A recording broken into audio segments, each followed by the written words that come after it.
a lesbian woman that tried to sell a story about me to TMZ. Thank goodness TMZ could see right through the sham of that story. This woman claimed that I beat her up in a nightclub because she was a lesbian. That is fucking crazy. Bitch, I didn't even know you was a woman.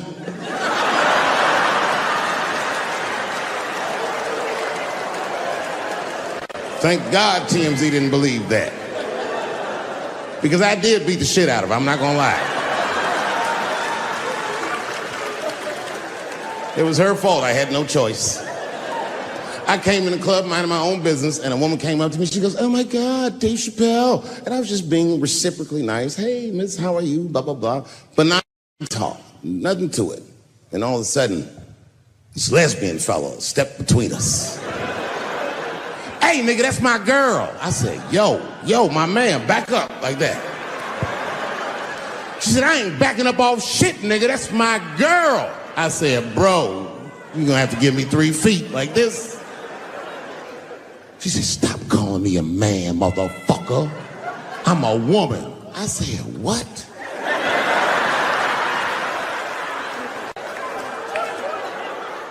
And then I looked deep in this nigga's cheekbones.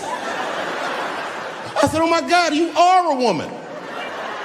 It was just too much for me to even wrap my mind around. But I tell you what, I unballed my fist immediately, and I softened my posture so that she would know she's in no danger. I even changed the tone of my voice. I said softly, sweetly, like a pimp might say. "Bitch, I'm about to slap the shit out of you."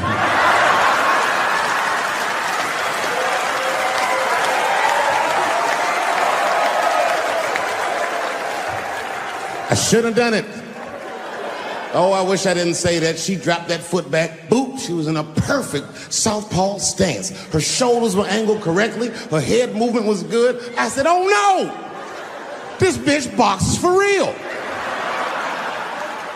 She threw a wild hook at me, and I saw it coming from yesterday, so I slipped it like this. I had no choice. I had to go to work. I let that jab go. You should have seen me go, nigga. I tenderized them titties like chicken cutlets.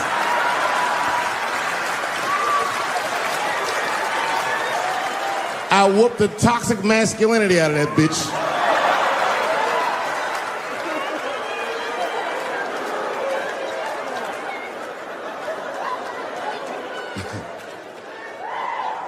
That's why I don't go out no more.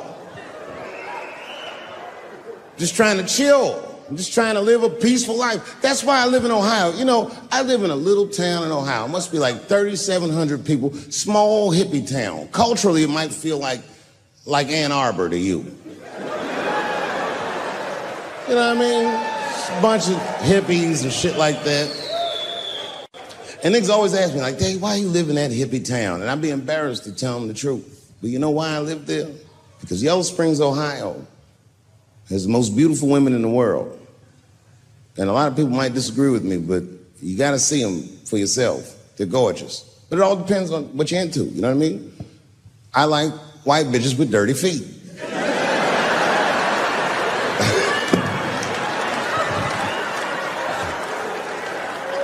If I had a strip club in Yellow Springs, I would call that shit strippies.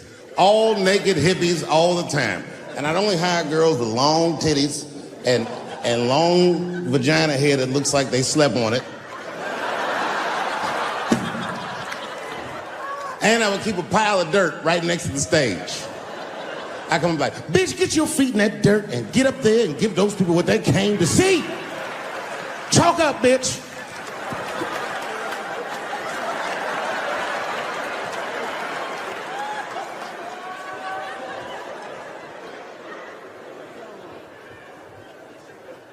A couple years ago, I was in Ohio at a shopping mall. An old white lady, this is true, she was following me around the mall, which sounds paranoid, but I'm sure she was following me. Mean lady, too. You ever see a woman with lines on her face that just tell you, like, even if she smiled, it looked like it would hurt the muscles in her face? I knew she was following me because she was at places that had nothing to do with her. I'd be looking around like, what is this old bitch doing in GameStop and Foot Locker and all the places I like to go? Every time I see her, she'd just be looking at me on me. And eventually I forgot about her. So then after I'm shopping, I go all the way to the back of the parking lot. I'm parked all the way in the back. And as soon as I open my car door, I hear a voice go, David Chappelle. Just like that. I didn't even have to look. I knew it was her. And I looked back, and sure enough, there she was, that face. To be honest with you, she probably wasn't even that old. She's probably around my age. But she was a white woman. This bitch looked terrible.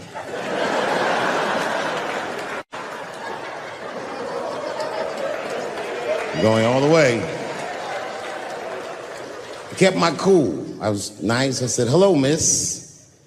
And she didn't say anything back. All she said was, I watch your comedy. I said, uh-oh.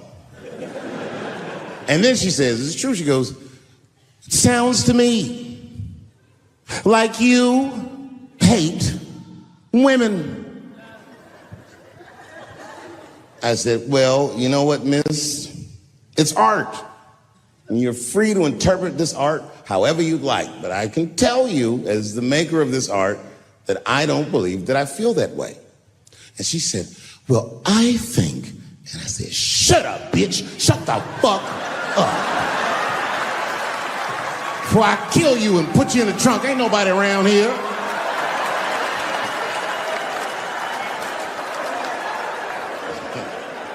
I'm just kidding, I didn't say that.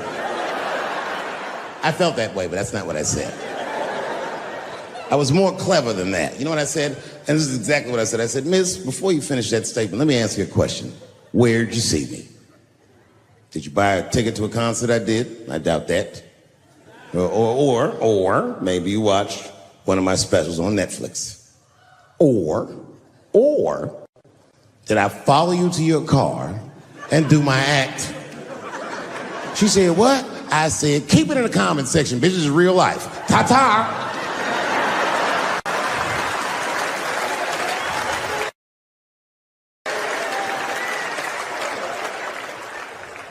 And then I drove off. Now, I got to tell you, and this is going to surprise some people here, but not everybody. People say things to me all the time, but what you don't know is it does affect me. I think about it. And that one bothered me a lot. I was driving home, couldn't stop thinking about what this woman said because she's not the first woman that said that to me. It's puzzling. You know what I mean? Like, what could I possibly be saying that would make these bitches think I hate women?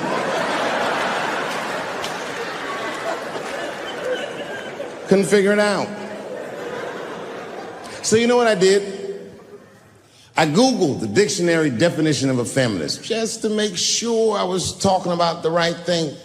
And do you know, sir, what the dictionary definition of a feminist is? I didn't either. Listen to this. Webster's defines a feminist as a human being, not a woman, a human being that believes in equal rights for women. I'm shocked that that's what that meant. Because by that definition, I would consider myself a feminist. And I didn't even know that at the time.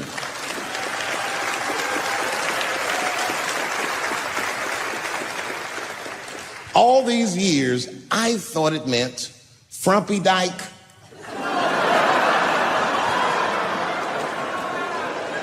Well, that's who's always talking, to be some chick in overalls. Men are trying to rape us. Ah, not you, bitch. Me, please.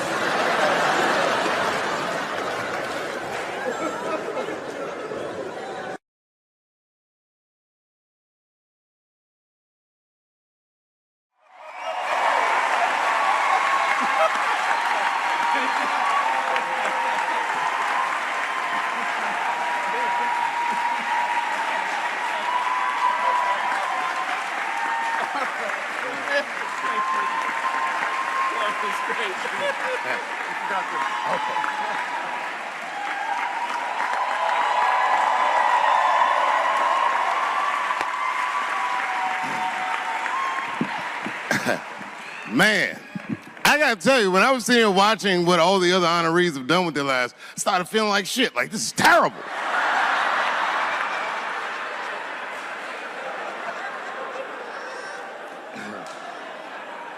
And then Bobo brought me up and started out good with that Ali picture, and then it just, whew. But that coloring book that was in the picture, I know the Ali's are here, that coloring book, my mother has it. And Champ, he signed it. You know, the greatest, he signed it, Muhammad Ali. And his sparring partner was there that day. And his sparring partner signed it, said, the next heavyweight champion of the world, Larry Holmes. And he was. And 2-year-old Dave Chappelle colored all in that shit and just ruined the book.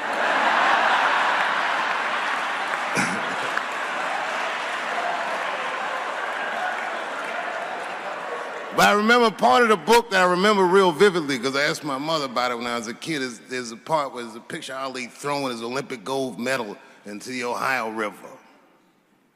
That's why it's so weird for me being here. You know, both my parents were very brilliant. My dad went to Brown in 1955. That's right. He told me at the time he was one of 3 black students. He said one of the guys got accused of a rape that he probably didn't commit. And the other guy killed himself, and Dad said, and I left. And see, that's what makes us Chappelle's great. We know when to quit.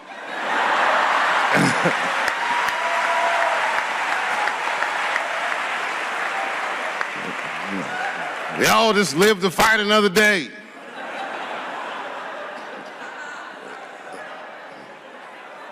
I gotta say, I'm very honored to be here, and I'm very honored to be here with the other honorees. Really, I'm like very humbled by you all, the work that you do, and you all make me want to be better.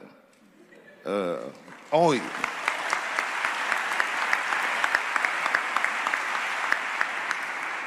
And you know, I was gonna stop doing stand-up for a while because 4 comedy specials in a year is like, that's a lot, you know. But you know, shout out to my colleagues in comedy.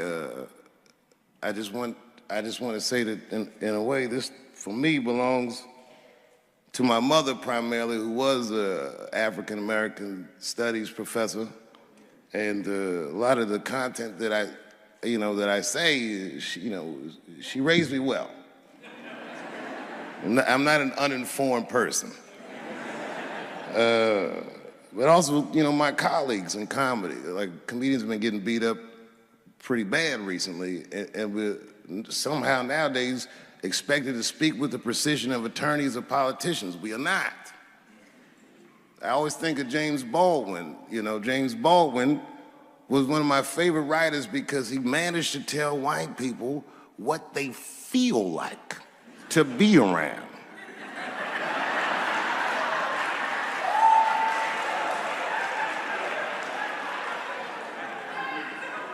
So I ain't gonna hang up my gloves yet. I think I got one more special in me. So to quote Baldwin, God gave Noah the rainbow sign. It's no more water, it's the fire next time. Thank you very much. And so if you would, please join me in welcoming Dave Chappelle home again.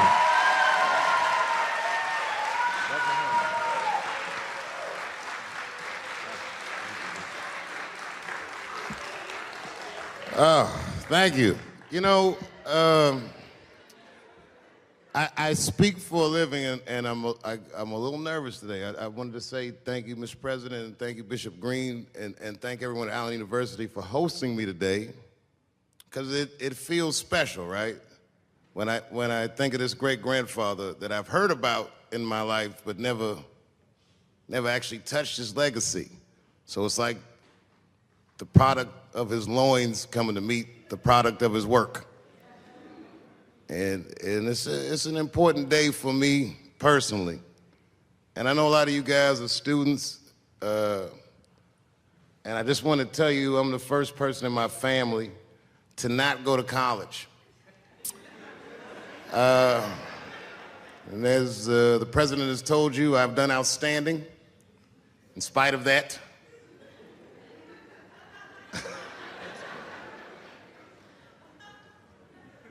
But one thing I did want to say, and one thing today just made me think about, for all the things that I've done, I'm most renowned for what I didn't do. I've made decisions in my career that a lot of people have called insane. 2004, had a $50 million deal on the table, and in a crisis of conscience, flipped the table over and walked away. Went to South Africa. Everyone said I was running away from the money. That is not true. In fact, I still want that money.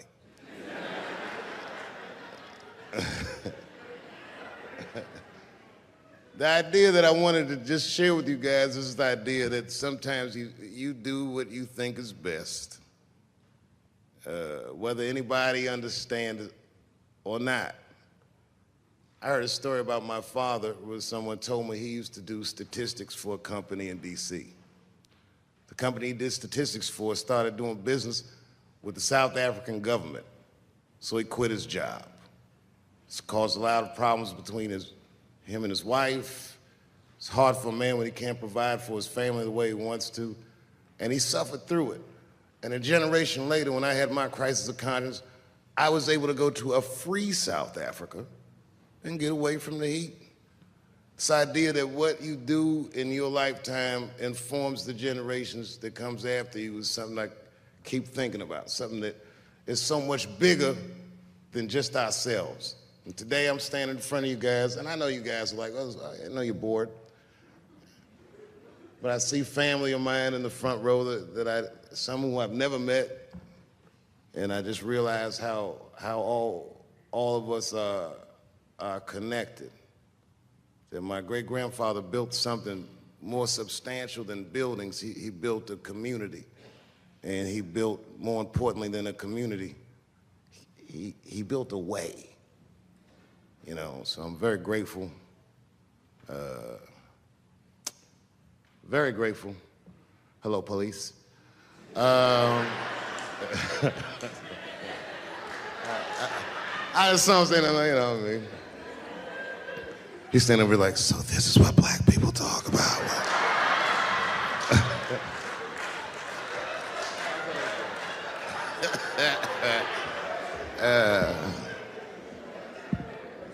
I just want you guys to remember, you know, that right now there's this thing where ethics aren't what they used to be. This idea that people are trying to replace the ideas of good and bad with better or worse, and that is incorrect.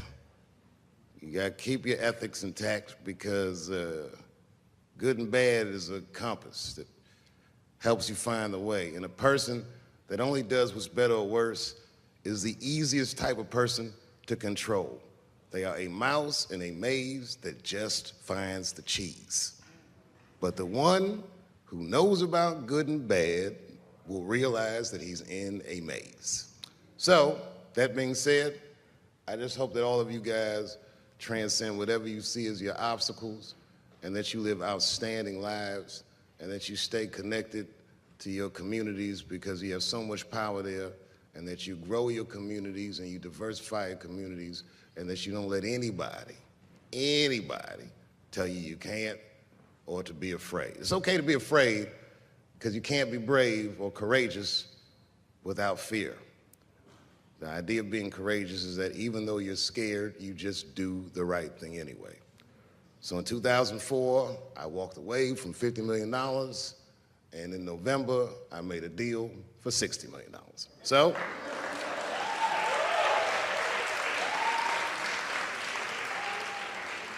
although I am not the most famous comedian of my time, I would like to know what their great-grandfathers did. I'm very proud today. Thank you very much.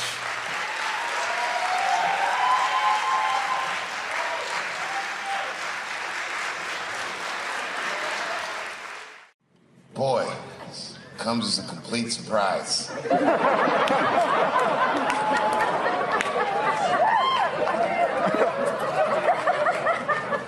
I mean, I read all the reviews, and they said so many terrible things. They were embarrassed for me. I had lost my way. It wasn't even worth watching. I hope all you critics learn from this. This is a teachable moment. Shut the fuck up forever.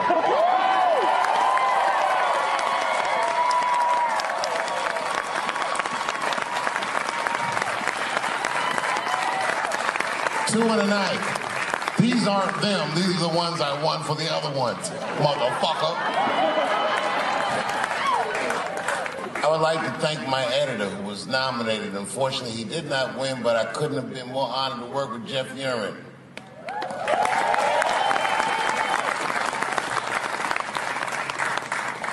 Stan Lathan has been directing television since 1968.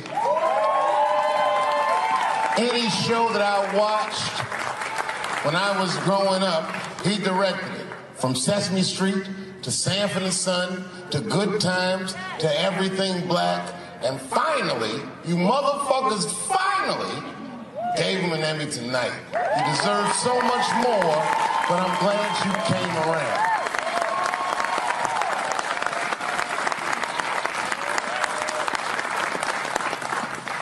I'd like to shout out all the other nominees tonight.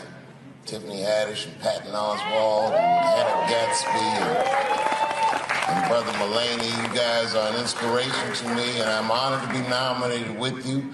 I'm sorry that you didn't win tonight, but who gives a fuck anyway?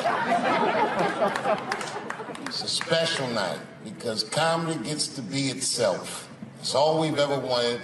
I hope the war is over. We good? And as always, I love to thank my wife, Elaine.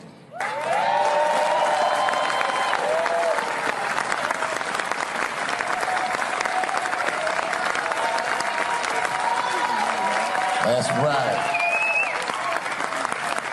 Elaine has been with me for the last 25 years and had to endure the pains of living with the greatest comedian ever.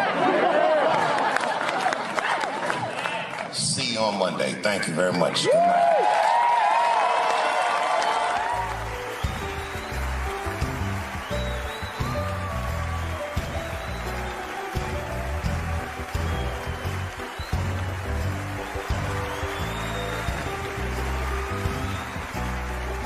Thank you. Thank you. Thank you. I like not knowing what's going to happen. I like making memories. Sometimes I do all this crazy shit around my colleagues just so that they can tell their friends I did it. But rather than talk about myself, just briefly, I want to just talk about my genre. Stand-up comedy is an incredibly American genre.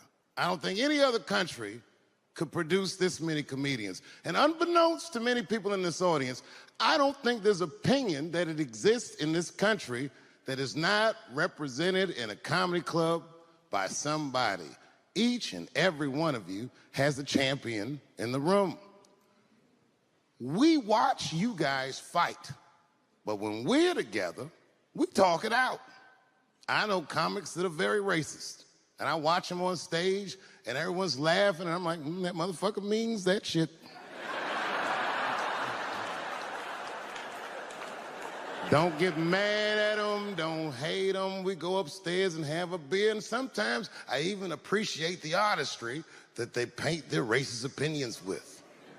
Man, it's not that serious. The First Amendment is first for a reason. The Second Amendment is just in case the first one doesn't work out. We gotta let some air out of the ball, man. The country's getting a little tight. It doesn't feel like it's ever felt in my lifetime. So tonight, I am honored that my colleagues are here in comedy and in music.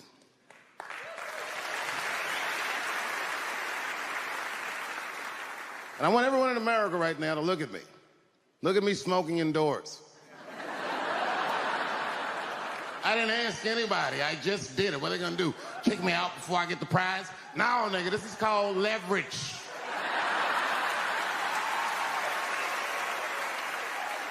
thing that I liked best about tonight was that I saw so many people from different parts of my life, like friends that I grew up with here in D.C., friends of mine from Ohio then and now, friends of mine from comedy clubs, all the fucking musicians that blew my mind. You guys have no idea how you inspired me.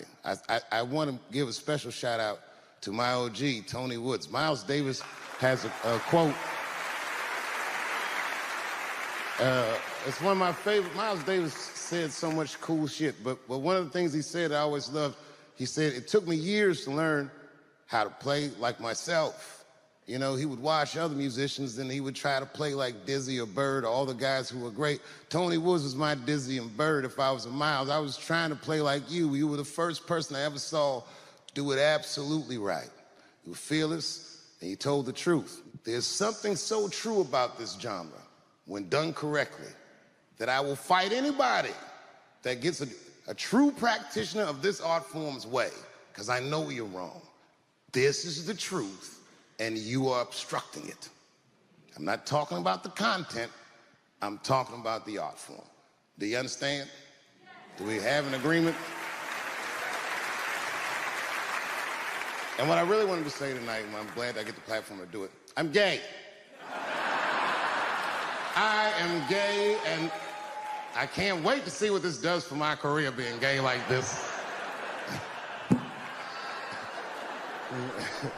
So many special shout-outs. One of the main architects of the comeback of the century, my brother and my mentor, the mighty Stan Lathan. I never dreamed that I would be able to work with someone as great as you. These last 5 specials, straight fire. I wouldn't want to do another special with anybody else but you. So eat your motherfucking vegetables and live as long as you can, because we doing a few more of these bitches. Neil Brennan, your speech made me cry, because it reminded me of all those hard days of work and all that money I never got for it. The other real special shout out I gotta make, because none of this would have been possible on any level without this person, is my mother. Mom. My mother. Mom. You have no idea what I put this woman through. If you had just given birth to me, that would have been more than enough. But the fact that she raised me and raised me well. We had a real oral tradition in our house. I knew the word griot when I was a little boy. A griot was a person in Africa who was charged with keeping the stories of the village. Everyone would tell a griot the stories, and they would remember them all so that they could tell future generations. And when they got old, they'd tell them to someone else. And they say in Africa, when a griot dies, it's like a library was burnt down. And my mother used to tell me, before I ever thought about doing comedy, she said, you should be a griot. And she'd fill me with every story of black life. You know, she's educated in African-American studies, and she would let me understand the context that I was being raised in, that I'm being raised in a hostile environment that I have to tame. By the time I was 14 years old, I was in nightclubs, mastering an adult world. It was terrifying. Crack epidemic was going on, and my mother would hear gunshots outside and be scared to death. Maybe it's my son. But early in my career, if you remember, Mom, you used to sit in the club with me.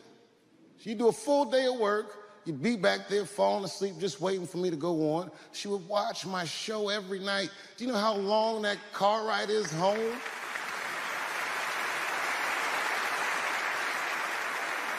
How many of you have ever heard your mother say, pussy jokes were a little too much tonight, son?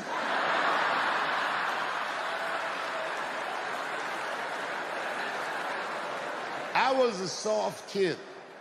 I was sensitive, I'd cry easy, and I would be scared to fist fight.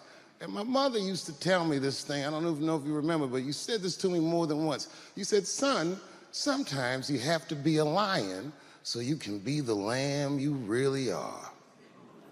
I talk this shit like a lion. I'm not afraid of any of you. When it comes word to word, I will gab with the best of them, just so I can chill and be me. And that's why I love my art form, because I understand every practitioner of it. Whether I agree with them or not, I know where they're coming from. They want to be heard. They got something to say. There's something they notice. They just want to be understood. Love this genre. It saved my life. So tonight, Mom, I would like to honor you in a very special way that I cannot do on my own. But because now I'm a man with great and influential friends, I'd like to ask my man Thundercat to come out on the stage. Thundercat, the Mighty Most Def. Washington.